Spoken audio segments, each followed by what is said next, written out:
ওর কথায় তুমি কিছু মনে করো না, ও এরকমই পাগল, সব সময় সারা বাড়িকে জমিয়ে রাখে। আমি জানি ও খুব ভালো গান গায়। তা তুমি আমায় গানটা কবে শোনাচ্ছ শুনি? আরে তুমি খুব ভালো সময় এসেছো, এই তো সামনেই আমাদের এখানে একটা বড় প্রোগ্রাম আছে, আর তাতে আমি গান গাইবো। আমার খুব ইচ্ছে ছিল তোমাকে আমি আমার গান শোনাবো, এই সুযোগে সেটাও হয়ে যাবে। তুমি একেবারে আমার প্রফেশনাল পারফরমেন্স দেখবে, ইউ আর ভেরি লাকি। তবে ওখানে আরো অনেক বড় বড় আর্টিস্ট আসছে। বাহ, খুব ভালো। অনেক দিন এই দেশের প্রোগ্রাম প্রায় শোনাই হয় না, তা তোমার দৌলতে তো সেটা শোনা হবে। তা কে কে আসছে শুনি? তুমি জানো এখানে এখন কারা ভালো গান টান গায়? আমি তো গান শুনতে খুব ভালোবাসি, তোমার দাদার মতো। আমরা কাজ করে বাড়ি এলে তো গানই শুনি, তা এখানে এসে আমার কোনো অসুবিধা হবে না এটা বুঝতে পারলাম, কারণ সমস্ত রকমের গানই তো তুমি সুইচ টিপলেই তো পাওয়া যাবে। বাহ, গ্রেট বৌদি ভাই, গ্রেট। তোমার সাথে আমার খুব জমে যাবে। জানো এখানে কারা কারা আছে? অনেকে আছে, আমি এক এক করে বলি। আহা, এখন এসব থাক না। এই মেয়েটা এতটা দূর থেকে এলো, এখন এসব গানের আলোচনা শুরু না করলেই কি নয়?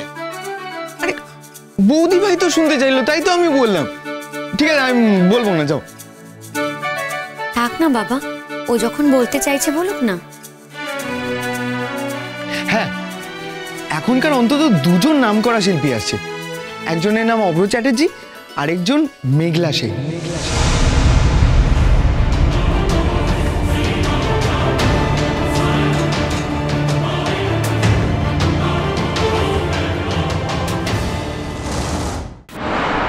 ডক্টর তালুকদার প্লিজ তাড়াতাড়ি আসুন, we are already running late, please.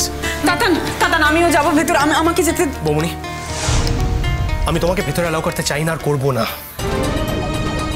আমার দাদা ভাইয়ের যদি বাঁচার এইটুকুও পসিবিলিটি থাকে, আমি চাই না তোমার ওখানে থাকার কারণে সেটা শেষ হয়ে যাক।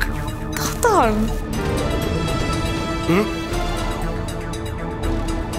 কাতান না, ডক্টর অনুরাগ ব্যানার্জি।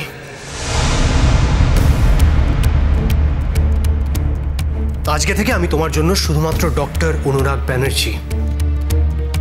আমাদের মধ্যে বৌমনি আর তাতানের সম্পর্কটা আজকে শেষ হয়ে গেল, শেষ।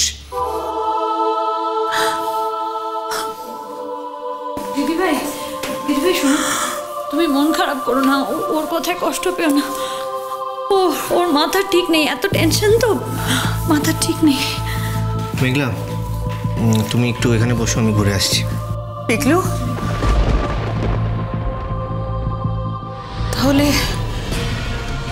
তাহলে তুইও আমার সামনে দাঁড়াবি না? আমার সঙ্গে কথা বলতে হবে বলে তুইও চলে যাচ্ছিস পিকলু?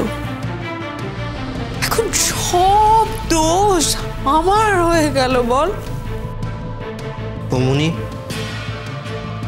দাদাভাই এখন দোষ গুণের ঊর্ধ্বে চলে গেছে, আর তুমিও প্লিজ দয়া করে আর দোষ গুণ নিয়ে চুলচেরা বিচার করো না, প্লিজ। আর আমি একটা কথা বুঝতে পারছি না, তুমি তো মুক্তি চেয়েছিলে, তাই তো? পেয়ে গেছো তো মুক্তি, এবার আনন্দ করো, চিৎকার করো, বলো আমি মুক্তি পেয়েছি, মুক্তি পেয়েছি, বলো। তোমার চোখে জল কেন আমি বুঝতে পারছি না, মানে তোমার চোখের জলটা না খুব হাস্যকর লাগছে।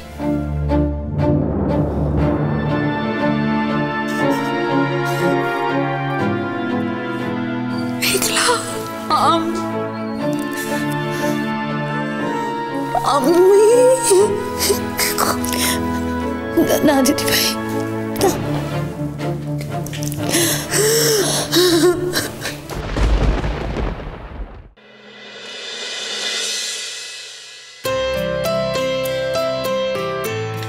বাবা চা।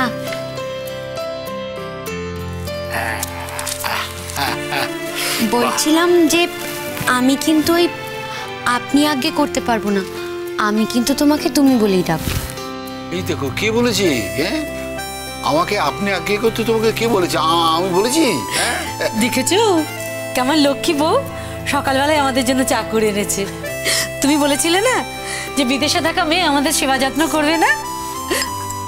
লক্ষ্মী বউ, সত্যি বলছি মা। আমরা ভাবিনি তুমি আমাদের জন্য এতটা করবে।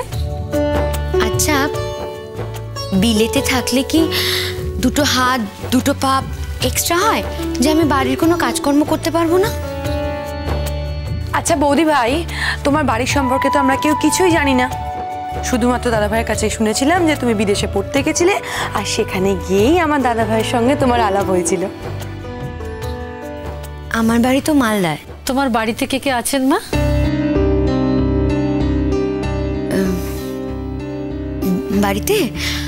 বাড়িতে ওই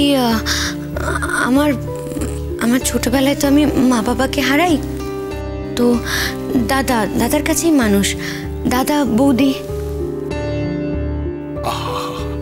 তুমি তো বড় দুঃখী মেয়ে মা, কিন্তু দীপ তো এত সব কথা ডিটেইলে আমাদের কখনো জানায়নি।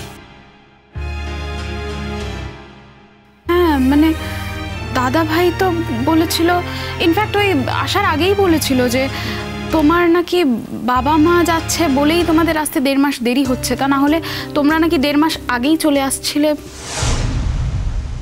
কিন্তু এখন মানে এই মরেছে, ওই দুটো লোক তো আমায় বাপের বাড়ির কথা কিছু বলে দেয়নি। এখন কি করে ম্যানেজ করবো?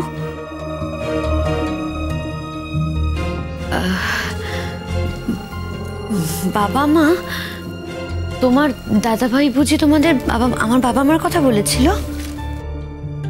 হ্যাঁ মানে টিয়াদি তো আমাদের তাই বলেছিল। কি রে, দাদা ভাই তোকে বলেনি? হ্যাঁ তোমরা ভুল শুনেছো গো, বাবা মা কোথা থেকে আসবে? আসলে 1 বছরের গ্যাপেই তো দুজনেই। কি করে এটা সম্ভব? দাদা ভাই নিজে মুখে বলল, আমি ভুল শুনলাম? তা বৌদি ভাই জানবে না যে বৌদি ভাইয়ের বাবা মা বেঁচে আছে কি নেই? তুই যে কি বলছিস না টিয়াদি? টিয়া কি আমাকে সন্দেহ করছে? কিরকম অদ্ভুত ভাবে তাকাচ্ছে আমার দিকে। ও এবার বুঝতে পেরেছি, আমার মাসি মেশোর কথা বলেছে হয়তো। হ্যাঁ গিয়েছিল তো, মাসি মেশো দুজনেই গিয়েছিল। না, মেশো মাসির কথা তো আমাকে বলেনি। আর মেশো মাসির কথা যদি বলতো তাহলে তো আমি মেশো মাসির কথাই বলতাম। আমার স্পষ্ট মনে আছে দাদা ভাই আমাকে বাবা মার কথাই বলেছিল। ও এতক্ষণে বুঝতে পারলাম আসলে কি হয়েছে বলো তো। বোঝার ভুলটা আমার হয়েছে। আসলে মাসি আর মেশোকে না ছোটবেলা থেকেই আমি মা বাবা বলে ডাকি। ওই ছোট মা, ওর থেকে মা, আর মেশো বাবা। কি জানো তো মা বাবা চলে যাওয়ার পর থেকে না আমি তো ওদের বাড়িতেই থাকতাম, তাই ওরা আমাকে বড্ড বেশি ভালোবাসে। বুঝতে পারছো তো? মেশো মাসিকে বাবা মা বলতো, সেটা নিয়ে গন্ডগোল। যাক বাবা, বাঁচলাম। বুকের মধ্যে কেমন একটা হাঁপ ধরেছিল।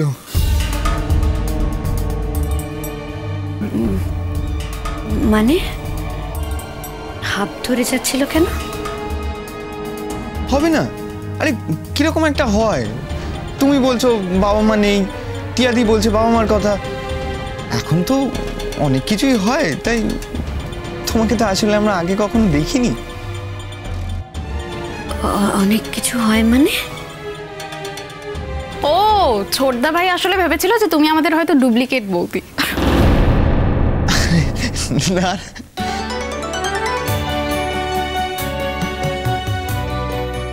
এই মুখে না তোদের কিচ্ছু আটকায় না। যা গিয়ে নিজের কাজ করকে যা। বৌদি এসে আরেক হয়েছে, যখনই সুযোগ পাচ্ছে গল্প করতে বসে পড়ছে। না না ঠিক আছে, আসলে আমিও তো চেয়েছিলাম যে ওদের সাথে জমিয়ে বসে আড্ডা দেব। আমার মন্দ লাগছে না, বরং ভালোই লাগছে।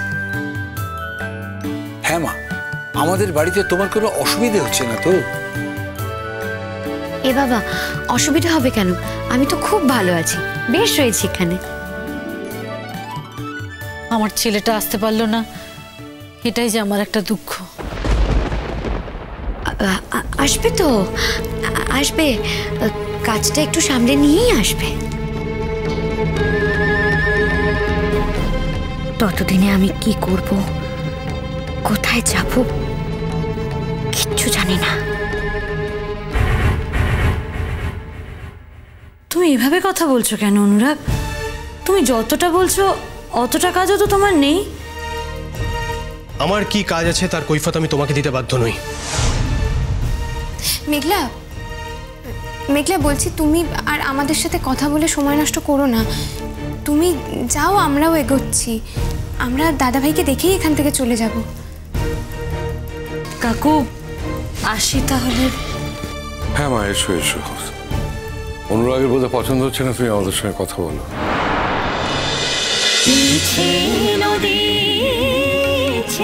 নদী